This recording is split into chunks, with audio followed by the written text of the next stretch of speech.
simple responding to a reward. Given that an important component of intolerance of uncertainty is a desire for predictability, our I findings had offer to. a biological Hey, marker related to our need for predictability. hello. Hey, Max. What's up? I had to start Spreaker over because it went out again.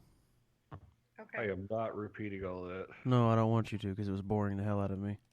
Yeah, I'm, I was waiting for somebody to stop me. Well, I Anyway, started.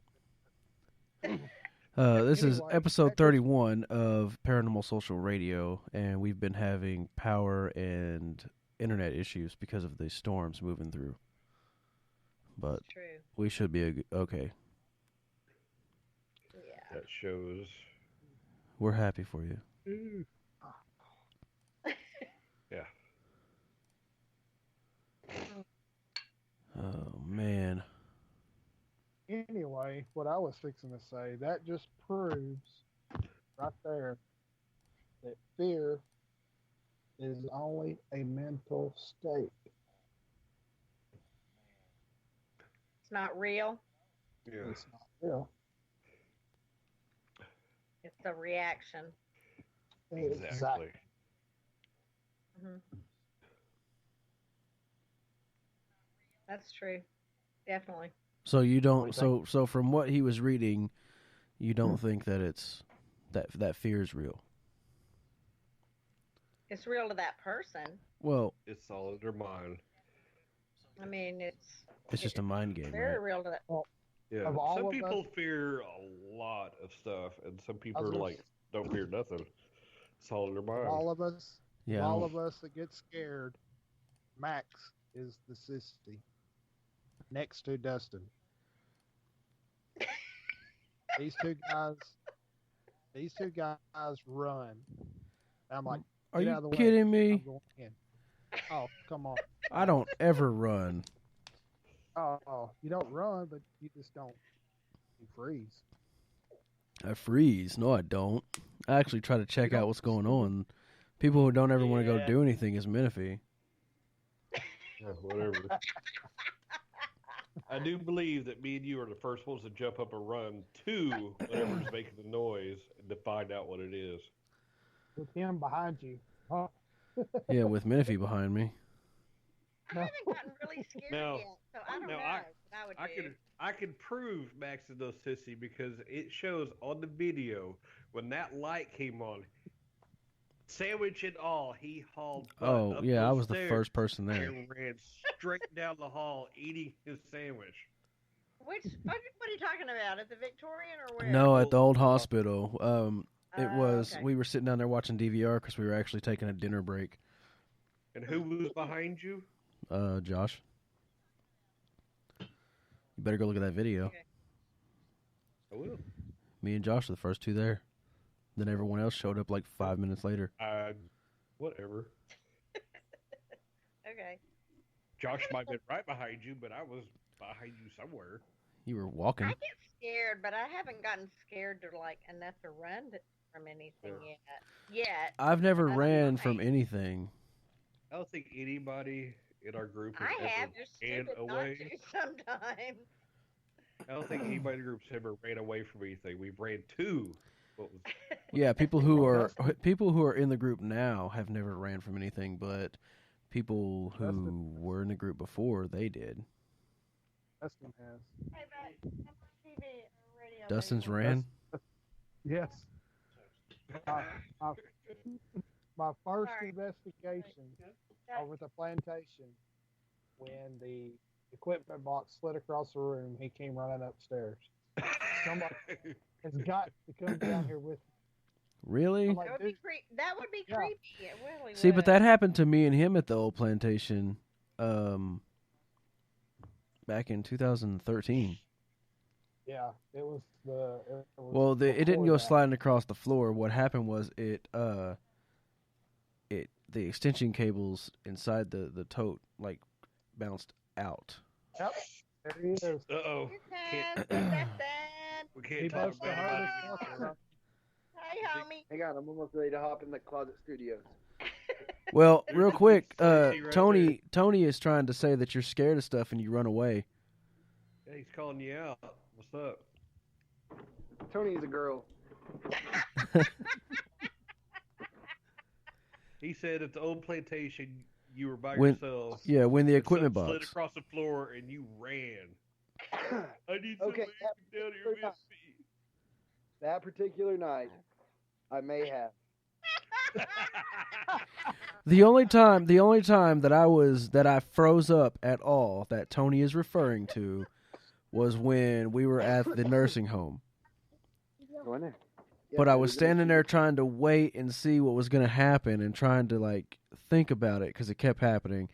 And Tony was just like, "Screw it," and walked up in there and was like, "It's the window."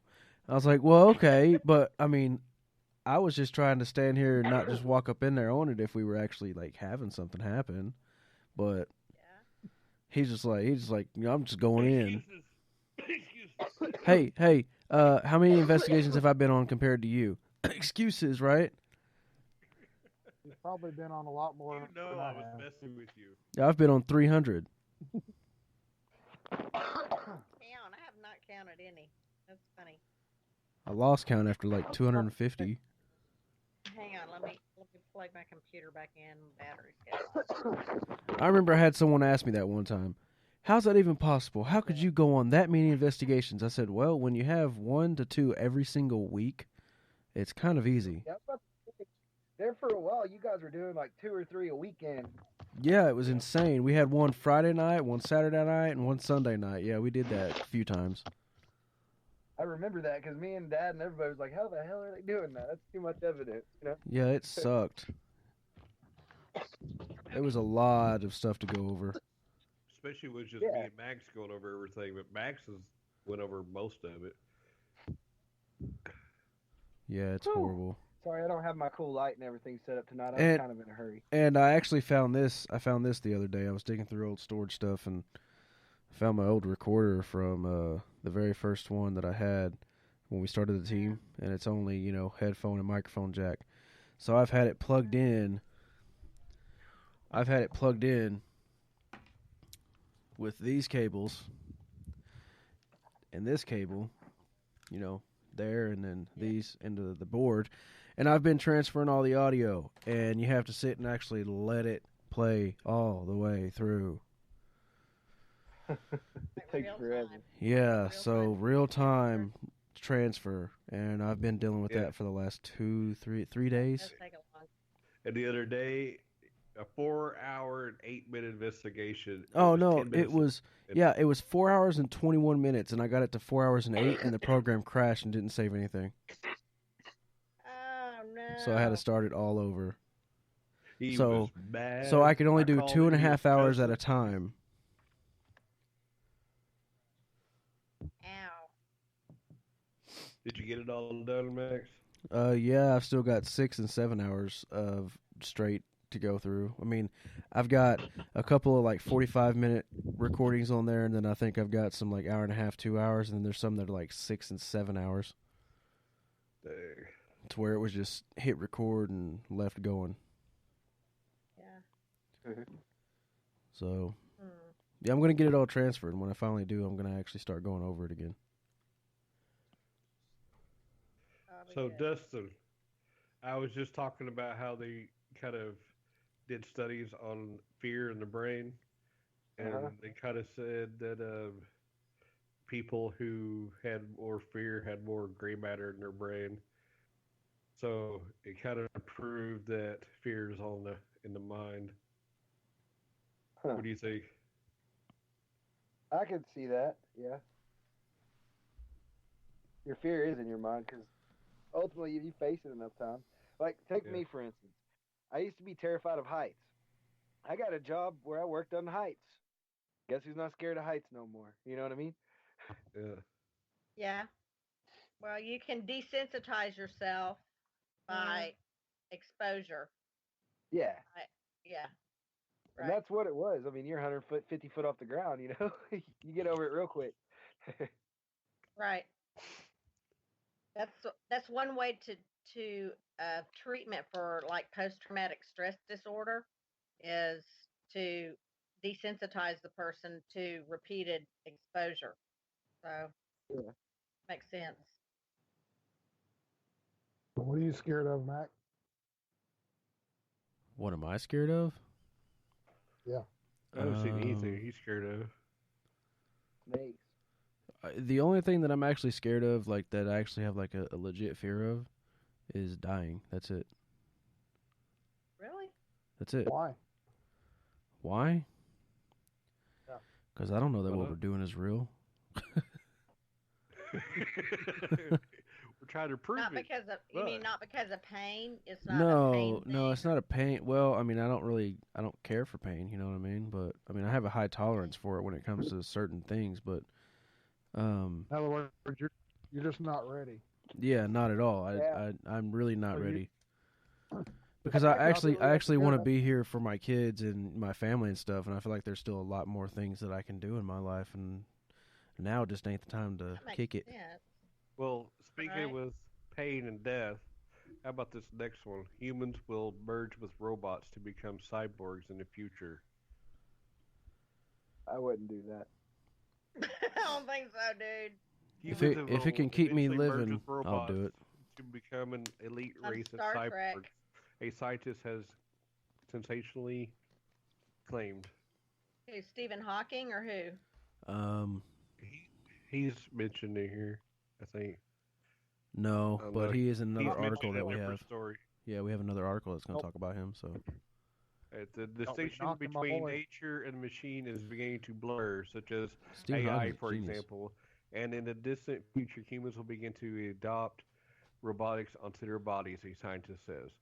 As part of the new National Geographic series, Year Million, experts have been discussing what life may look like in a million years' time.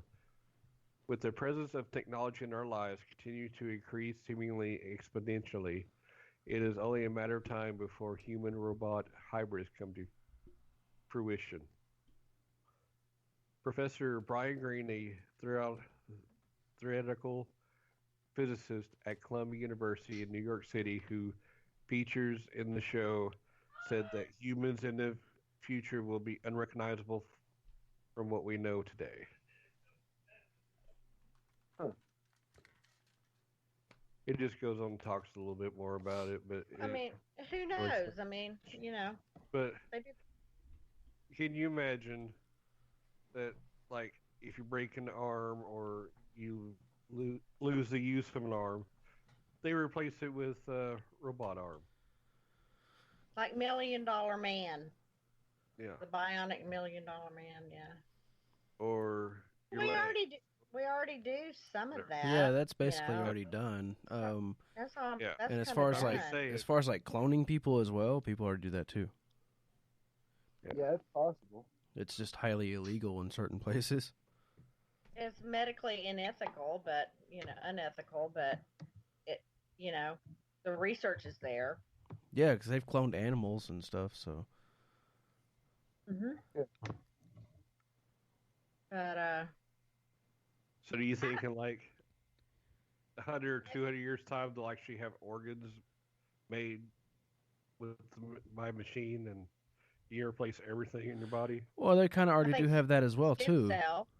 Well, I know Stem they have cells. some of it, but I'm talking about like 100 or 200 years. They have like everything. I don't even know if it will have to be 100 or 200 years. I mean, I'm thinking the next Yeah, 20 to 50. I don't think know. 50. I would say 50. What do you think, Tony? Dustin? Probably looks like he says 10.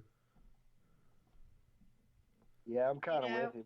Yeah, it kind of depends. Some of that's a political thing, actually. The stem cell stuff. Some of that's political. Really? Yeah, based yeah. on because some people are like totally dead set against any of it whatsoever. But you know, they've found ways to do stem cells without stepping on anybody's toes. So who knows what they could do in 10, 15 years, Yeah. Yeah. seriously. But Yeah, I mean, there is an ethical thing that's involved when it comes to like law, when it comes to medical research and stuff. So You never know when we get old and gray and on her deathbed. They might have a way.